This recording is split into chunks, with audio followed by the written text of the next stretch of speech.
Good morning, everybody. If you want to get the knowledge in the field of English, don't worry. I have come in this YouTube channel. My YouTube channel name is English Guru.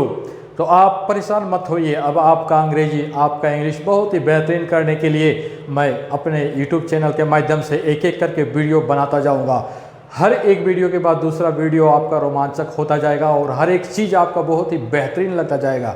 मैं जिस भी topic को छूँगा वो topic को बहुत ही सरल तरीके से उसको कंप्लीट करता चला जाऊंगा। यानी कि एक वीडियो पर एक टॉपिक और दूसरे वीडियो पर दूसरा टॉपिक, जो भी टॉपिक को मैं बताता जाऊंगा वो उसको देखने के बाद और उस टॉपिक को लेकर के दूसरा वीडियो देखने का आपको ज़रूरत नहीं होगा। इसलिए आप परेशान मत रहिए। आप अंग्रेजी अगर आप सीखना चाहते हैं, अगर आप पहले से भी जानते हैं तो भी मेरे वीडियो को देखते हुए आगे बढ़िए। और अगर आप नहीं भी जान रहे हैं, जीरो लेवल पर है, अगर आप जीरो लेवल पर है तो आपको जीरो लेवल से लेकर के हीरो लेवल तक बनाने का मैंने शपथ लिया है। और मैं आपको बहुत ही बेहतरीन ढंग से जो है कि इस वीडियो के माध्यम से आपको बहुत सुंदर नॉलेज को इंग्लिश के क्षेत्र में आपको पहुंचाऊंगा। इसलिए मेरे हर एक वीडियो को आप बहुत सही ढंग से देखते चलेंगे।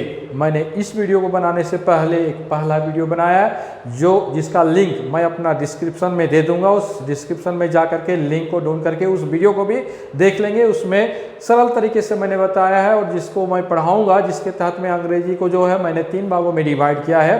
पहला जो है कि मैंने उसको जो है कि रिटन इंग्लिश में रखा है, सेकंड पार्ट को जो है कि कॉम्पिटिटिव इंग्लिश के रूप में रखा है, थर्ड पार्ट को स्पोकन इंग्लिश के रूप में रखा हुआ है। तो रिटन इंग्लिश के माध्यम से जो है कि मैं आप लोग को जो है कि सबसे पहले बेसिक इंग्लिश का ज्ञान, यानी कि इंग्लिश को 2 रूप में आप समझ सकते हैं। यानी पहला रूप जो है कि इंग्लिश में जो है बेसिक ज्ञान आपका जो होगा, जो बेसिक इंग्लिश जो है, और दूसरा जो है आपका कॉम्पिटिटिव इंग्लिश में एडवांस इंग्लिश को बताऊंगा। ये दोनों को मिला करके नॉलेज अगर आप अच्छा कर लेंगे उसके बाद आप स्पोकन इंग्लिश में भी बहुत अच्छे कर सकते हैं। ऐसे स्पोकन इंग्लिश के लिए सिर्फ बेसिक इंग्लिश को भी जान लेंगे तो आप अंग्रेजी धारा प्रवाह बोल सकते हैं, लेकिन बेसिक प्लस एडवांस दोनों इंग्लिश को जानने के बाद अगर आप अंग्रेजी बोलेंगे तो और सुंदर हो जाएगा आपका। तो इसलिए जो है कि मैंने एकदम स्टार्टिंग, ये समझ लीजिए कि पहला क्लास है आपका, ये क्लास 1 के तहत में जो है मेरा ये वीडियो है, जिसके तहत में आप देखेंगे जिस प्रकार से जो है कि आप एक पेड़ जो देखते हैं, पेड़, तो वो पेड़ जो होता है सबसे पहले उसका बीज से वो पेड़ का उत्पत्ति होता है। जो बीज होता है सबसे पहले उस बीज को जमीन के अंदर में गाड़ा जाता है। जमीन में गाड़ने के बाद उससे पौधा निकलता है। पौधा में जो है कि उस पौधे में जड़ होता है, तना होता है, पत्ते होते हैं, डालियाँ होती है और इस तरह से वो पेड़ बहुत ही बृहद रूप ले लेता है। तो उस पेड़, वो विशाल पेड़ जो बना, बीज से उसका उत्पत्ति हुआ। तो ठीक उसी तरह से जो है कोई भी भाषा, कोई भी सब्जेक्ट को अगर बहुत अच्छी तरीके से जानना चाहते हैं तो सबसे पहले उसका जो है बीज को, सीड को आप जो है कि समझिए कि इसका उत्पत्ति हुआ कहाँ से आखिर है। तो इसका उत्पत्ति को समझाने के लिए, यानी कि हर एक भाषा का है, हर एक लैंग्वेज का जो है अपना अपना अल्फ़ाबेट होता है, अर्थात हर भाषा का एक अल्फ़ाबेट होता है। तो ठीक उसी तरह से इंग्लिश में जो है कि इंग्लिश में जो है आपका वो अल्फ़ाबेट, जिसको हिंदी में हम लोग बोलते हैं वर्णमाला, इंग्लिश का भी जो है एक अल्फ़ाबेट है। और इस एक अल्फ़ाबेट वर्णमाला में जो है जो अक्षर आप देखेंगे total 26 letters, A to Z जो आप अक्षर देख रहे हैं वो टोटल 26 लेटर्स है। और ये टोटल जो है एक एक करके ये अक्षर मिल करके टोटल अक्षर 26 अक्षर को मिला करके एक वर्णमाला बनाया गया है। तो यहाँ पर हम लोग जो है इसको मानेंगे, इंग्लिश के दुनिया में जो है इसको बीज के रूप में लेकर के चलेंगे और यही इसका बीज है। और इसी के माध्यम से यानी कि अक्षरों का समूह को मिला करके वर्णमाला बनाया जाता है। और उसके बाद क्या होता है कि इसमें से इस अल्फ़ाबेट को जो है कि डिवाइड किया जाता है, 2 पार्ट्स में डिवाइड किया जाता है। और 2 पार्ट्स में से कुछ लेटर्स वॉवेल्स होते हैं और कुछ लेटर्स कॉन्सोनेंट होते हैं। और वॉवेल्स और कॉन्सोनेंट को मिला करके जो है कि वर्ड की जो होते हैं वर्ड को क्रिएट किया जाता है, वर्ड की उत्पत्ति होती है। और शब्दों को यानी वर्ड्स को मिला करके फिर सेंटेंस की क्रिएशन होता है, यानी सेंटेंस को क्रिएट किया जाता है। और सेंटेंस को मिला करके जो है पैराग्राफ, स्टोरी इस तरह से आगे बढ़ता चला जाता है। तो सबसे पहले मैं बीज पर काम करता हूँ। तो इस बीज के माध्यम से सबसे पहले मैं आप लोगों को बताना चाहता हूँ कि अल्फ़ाबेट में जो टोटल 26 लेटर्स है, इसमें से कौन कौन आपका वॉवेल है, कौन कौन आपका कॉन्सोनेंट है, इस चीज़ को हम लोग देखेंगे। तो इस 26 लेटर्स में से देखिए पहला वॉवेल आपका है, फर्स्ट वॉवेल ए है, इंग्लिश में फर्स्ट वॉवेल ए आपका हो गया। सेकंड वॉवेल आपका ई है,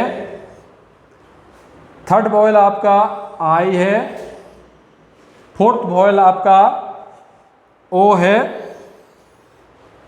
और फिफ्थ वॉयल आपका यू है। इस तरह से टोटल आपका जो है 5 वॉयल्स हो गया, ए, ई, आई, ओ, यू, ये 5 वॉयल्स है। वॉयल का हिंदी होता है स्वर वर्ण, और इसके बाद जितने भी बच गए टोटल 21 लेटर्स जो बच गए वो सारे के सारे कॉन्सोनेंट है।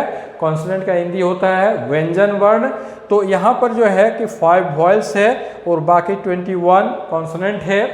ऐसे कभी कभी जो है लोग कंफ्यूज हो जाते हैं कि इसमें से एक जो है कि एक और एक वॉयल के अंतर्गत में आ सकता है, तो वो आ नहीं सकता है। वो वॉयल की अनुपस्थिति में उसका माध्यम से जो है कि कोई कोई वर्ड का निर्माण जो है बिना वॉयल का भी हो सकता है। तो उस बिना वॉयल के वर्ड का निर्माण करने के लिए एक जिसको सेमी वॉयल के रूप में रखा गया है वो है वाई, अर्ध स्वर वर्ण। जैसे बहुत सारे कुछ ऐसे वर्ड्स होते हैं जहाँ पर जो है ये वॉयल नहीं रहते हैं फिर भी वो वर्ड बन जाता है, जैसे स्काई, ट्राई, TRY, तो उसमें वाई, तो इसमें वॉयल नहीं है लेकिन फिर भी वो जो है वर्ड का निर्माण हो जाता है। तो इसलिए जो है कि इसको सेमी वॉयल के रूप में माना जाता है। लेकिन ऐसे आप अभी मानिए कि 5 वॉयल्स है और बाकी टोटल 21 कॉन्सोनेंट है। तो इस तरह से जो है कि ये वॉयल और कॉन्सोनेंट को मिला करके जो है टोटल आपका 26 लेटर्स जो अल्फ़ाबेट के अंतर्गत में आते हैं। ये अक्षर को आप बहुत बेहतरीन ढंग से याद रखेंगे।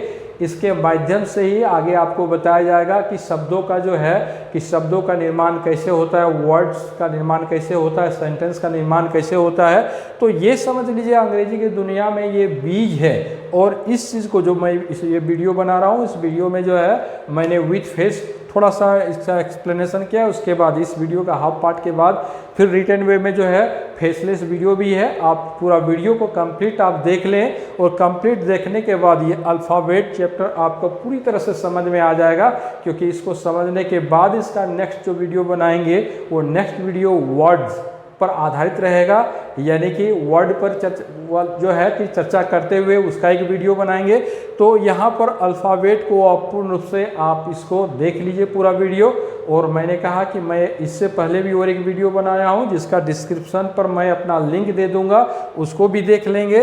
इसको भी सही ढंग से एक बार नहीं समझ में आता दोबारा देख लीजिए, और समझने के बाद फिर मैं इसका आगे का वीडियो को फिर बना करके इसमें जो है अपलोड करूँगा अपने यूट्यूब चैनल पर। इस यूट्यूब चैनल का नाम है इंग्लिश गुरु। अगर मेरा ये वीडियो पसंद आए और आप हमसे जुड़ा रहना चाहते हैं कि मेरा हर एक वीडियो अपलोड होने के बाद नोटिफिकेशन मिले, तो मेरे इस चैनल को, इंग्लिश गुरु वाले इस चैनल को जो है कि आप सब्सक्राइब कर ले, और सब्सक्राइब करने के बाद अंग्रेजी सीखने के लिए तैयार हो जाए। वर्णमाला, in short, alphabet is a group of letters. अक्षरों का समूह वर्णमाला होता है, अर्थात वर्णों के मेल से या अक्षरों के मेल से जो माला बनती है उसे हम वर्णमाला कहते हैं। प्रत्येक भाषा में अपना अपना वर्णमाला होता है, लेकिन आज हम जो चर्चा कर रहे हैं अंग्रेजी के अल्फ़ाबेट वर्णमाला के बारे में। अब इसी का जो है इन डिटेल डेफिनेशन को हम क्लियर करते हैं। इसमें लिखा हुआ है, alphabet is a set of letters in a fixed order that is used for writing and reading a language. मतलब वर्णमाला अक्षरों का वह समूह है जिसे सही तरीके से सजाकर लिखी जाने वाली और पढ़ी जाने वाली भाषा के लिए प्रयोग किया जाता है। अर्थात वर्णमाला में एक सही ढंग से सजाकर अक्षरों को लिखा जाता है। जिस प्रकार से इंग्लिश में शुरुआत A, B, C से शुरू किया जाता है, ऐसा ही बहुत जो वर्णमाला होता है उसका अपना शुरुआती होता है, और वहाँ से एक सजा करके सही ढंग से जो है एक सिस्टमेटिक वे में जो है सजाकर अक्षरों को लिखा जाता है। अब वर्णमाला में जो है यानी कि अल्फ़ाबेट में कितने लेटर्स होते हैं उस पर चर्चा करते हैं। There are 26 letters in English alphabet which are following. अंग्रेजी वर्णमाला में 26 अक्षर होते हैं जो निम्नलिखित हैं, जिसे आप नीचे देख रहे हैं। ए से लेकर जेड तक जो है अल्फ़ाबेट के अक्षर को सही ढंग से सजा करके लिखा गया है। अब इस अल्फ़ाबेट को समझने के लिए जो है कि अल्फ़ाबेट में जो 26 लेटर्स होते हैं उसको भी दो भागों में डिवाइड किया जाता है, और यहाँ से बहुत सुंदर ढंग से दिमाग में रखिएगा क्योंकि इसका इस्तेमाल फिर बाद में भी चर्चा इसका उठेगा। अब अल्फ़ाबेट के 26 लेटर्स को दो भागों में डिवाइड किया गया है, जिसमें एक में वॉवेल और दूसरा में कॉन्सोनेंट। दो भाग है वॉवेल और कॉन्सोनेंट। वॉवेल का हिंदी होता है स्वर वर्ण और कॉन्सोनेंट का हिंदी होता है व्यंजन वर्ण। वॉवेल में 5 वॉवेल होते हैं, जिसमें ए, ई, आई, ओ, यू 5 आते हैं, और कॉन्सोनेंट में बाकी जो बच गए बी, सी, डी से लेकर जेड तक टोटल 21 आते